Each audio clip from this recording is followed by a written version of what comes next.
Inilah tragedi eksekusi massal di Lapas Cebongan. Tragedi yang pernah membuat Indonesia gempar di tahun 2013. Tragedi ini melibatkan salah satu pasukan TNI paling ditakuti di Indonesia. Detik-detik tragedi ini sangat mencekam. Di tengah malam, di sebuah sel sempit di dalam penjara, terdengar suara rentetan letusan, teriakan, dan jeritan kesakitan. Kemudian disusul cairan merah yang membanjiri seisi sel tersebut.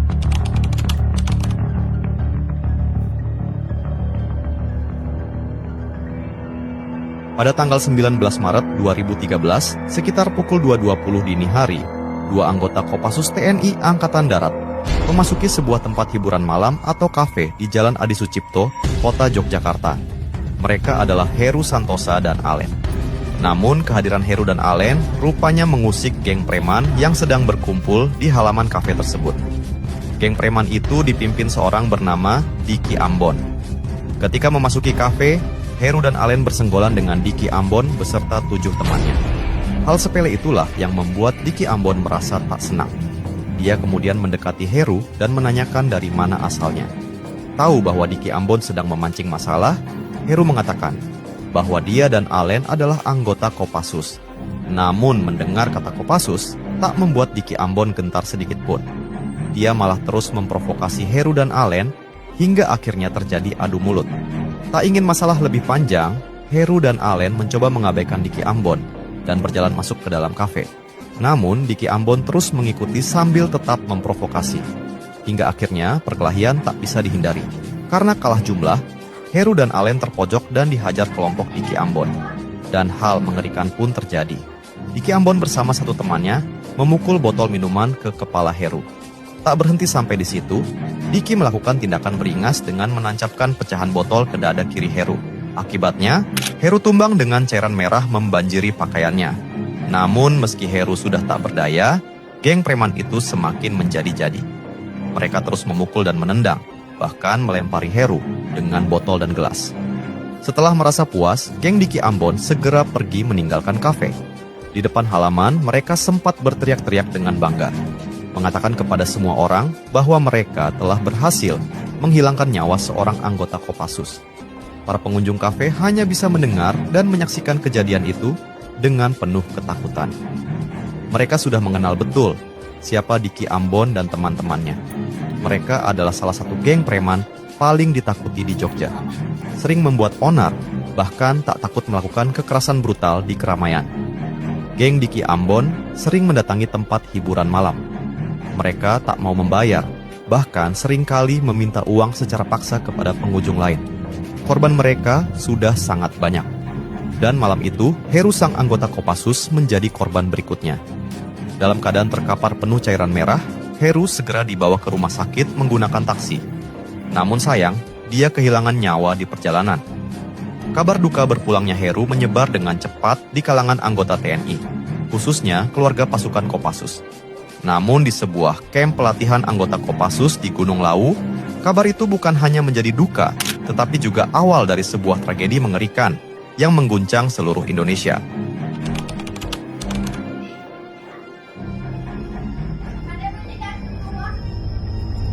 Pasukan Kopassus yang sedang berlatih di sebuah kamp di Gunung Lawu tiba-tiba dibuat gempar dengan kabar berpulangnya Heru Santosa.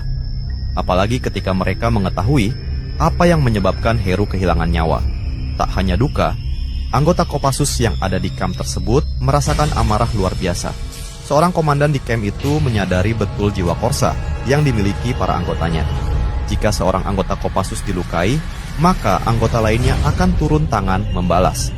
Komandan tersebut kemudian mengumpulkan semua anggota Kopassus yang sedang berlatih, meminta mereka menahan diri. Dia mengatakan, para pelaku yang menghilangkan nyawa Heru akan diproses hukum, dan TNI akan mengawal kasus tersebut sampai tuntas.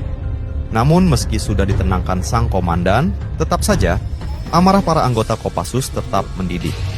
Salah satunya dirasakan seorang prajurit bernama Serda Ucok Tigor Simbolon, atau bisa akrab disapa Serda Ucok. Meski sudah berusaha menahan amarah, Serda Ucok tetap penasaran mencari tahu informasi mengenai orang yang telah menghilangkan nyawa rekannya. Ketika mendapat informasi yang dicari, ternyata amarah Serda Ucok justru bertambah mendidih. Ternyata, Diki Ambon yang telah menghilangkan nyawa Heru adalah orang yang sudah lama dicari Serda Ucok. Karena sebelumnya Diki Ambon pernah juga menyerang seorang prajurit TNI bernama Sertus Riono. Ketika itu Sertus Riono sampai dibuat koma berhari-hari.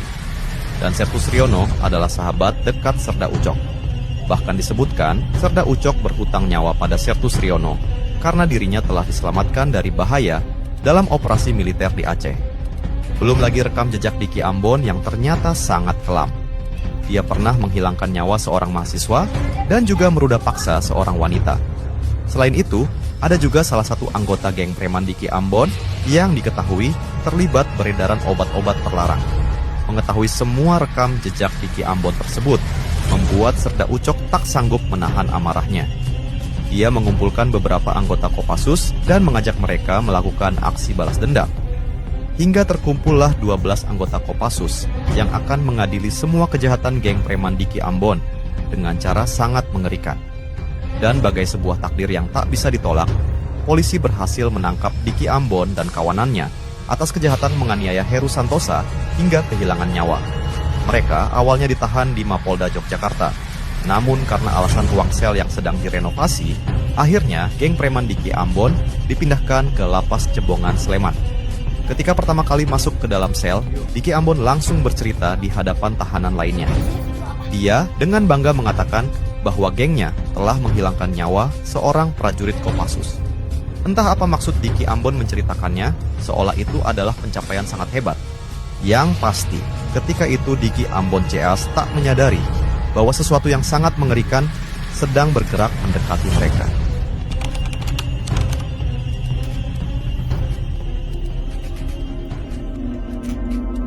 Pada hari Sabtu tanggal 23 Maret 2013, tepat pukul 12 malam, gerombolan prajurit Kopassus mendatangi Lapas Cebongan. Mereka telah menyiapkan beberapa senpi, diantaranya 3 AK-47, 2 replika AK-47, 1 senpi laras pendek, dan beberapa granat.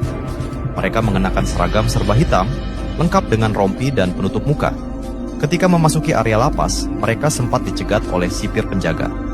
Mereka kemudian mengaku berasal dari Polda dan hendak mencari kelompok Diki Ambon. Melihat pakaian yang dikenakan gerombolan tersebut, sipir penjaga tentu saja merasa curiga.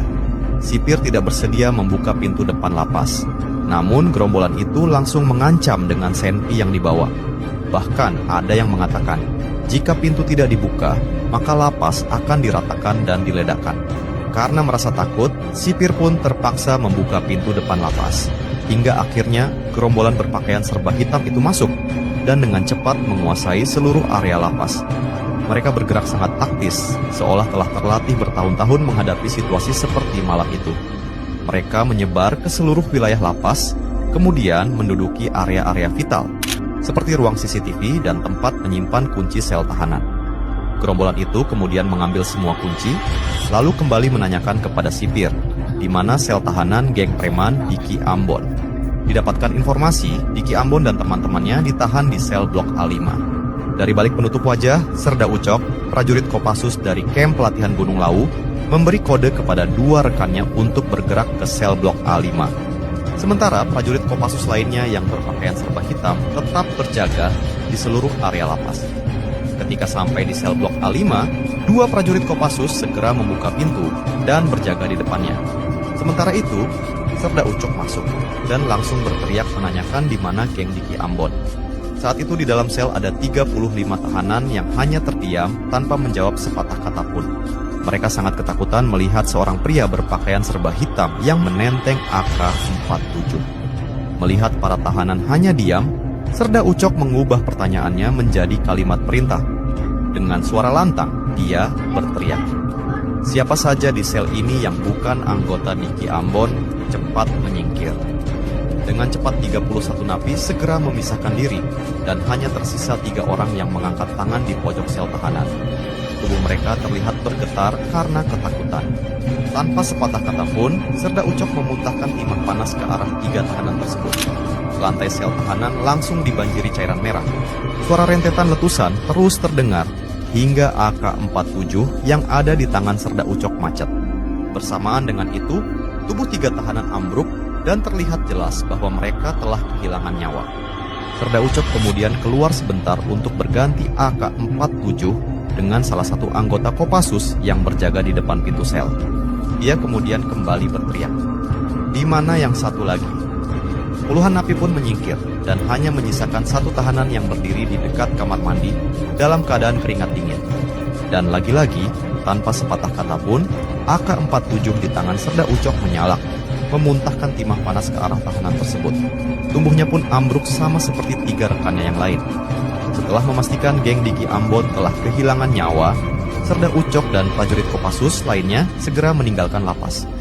Sebelumnya, mereka sempat mendatangi ruangan CCTV dan mengamankan semua rekaman. Aksi mereka malam itu dilakukan hanya dalam waktu 15 menit, menggambarkan betapa mereka sangat terlatih dan taktis. Setelahnya, para anggota Kopassus itu memisahkan diri. Ada yang pulang ke markas dan ada juga yang kembali ke kamp pelatihan di Gunung Lawu. Sementara itu, kabar mengenai eksekusi brutal yang terjadi di Lapas Cebongan dengan cepat menjadi headline di semua media di Indonesia.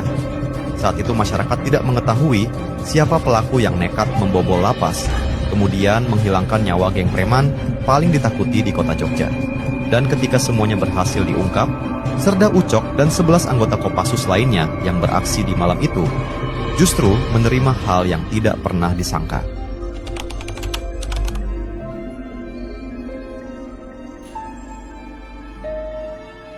Meski sempat menjadi misteri yang membuat masyarakat penasaran, pihak kepolisian akhirnya berhasil mengungkap siapa pelaku di balik tragedi mengerikan di Lapas Cebongan. Mereka adalah anggota TNI dari pasukan Kopassus. Karena berada di ranah militer, TNI pun mengambil alih proses penyelidikan. Identitas Serda Ucok dan kawan-kawan pun diungkap ke masyarakat. Mereka ditetapkan sebagai tersangka penghilangan nyawa secara brutal terhadap geng preman Diki Ambon di Lapas Cebongan. Kasus ini pun naik meja hukum. Selama proses sidang, hal mengejutkan dialami Serda Ucok dan kawan-kawan. Mereka justru mendapat banjir dukungan dari masyarakat kota Jogja. Bahkan ada yang sampai rela datang ke pengadilan hanya untuk memberi bunga sebagai simbol dukungan. Masyarakat Jogja merasa terbantu dengan aksi yang dilakukan Serda Ucok dan kawan-kawan. Karena faktanya, setelah kasus di Lapas Cebongan, angka kriminalitas di Jogja menurun drastis. Selain karena geng Diki Ambon telah kehilangan nyawa, nampaknya para preman mulai ketakutan melakukan kejahatan. Bisa jadi, mereka akan bernasib sama seperti geng Diki Ambon. Sementara itu, dalam persidangan terungkap, apa motif dibalik aksi yang dilakukan Serda Ucok dan kawan-kawan. Mereka mengaku nekat menghilangkan nyawa geng Diki Ambon karena ingin menjaga kehormatan Kopassus. Serda Ucok sebagai aktor utama mengatakan dia sampai gelisah dan tak bisa tidur karena terus teringat kejahatan geng Diki Ambon terhadap 2 anggota Kopassus. Majelis Hakim Pengadilan Militer Yogyakarta pun menjatuhkan vonis hukuman beragam kepada Serda Ucok dan kawan-kawan. Serda Ucok sebagai pelaku utama mendapat hukuman terberat, yaitu 11 tahun penjara. Serda Ucok Tigor Simbolon, Serda Sugeng Sumaryanto, dan Kopral 1 Kodik juga dipecat dari kesatuan. Kopassus pun memberi pernyataan bahwa mereka marah sekaligus bangga dengan aksi yang dilakukan Serda Ucok dan kawan-kawan di malam mengerikan di Lapas Cebongan.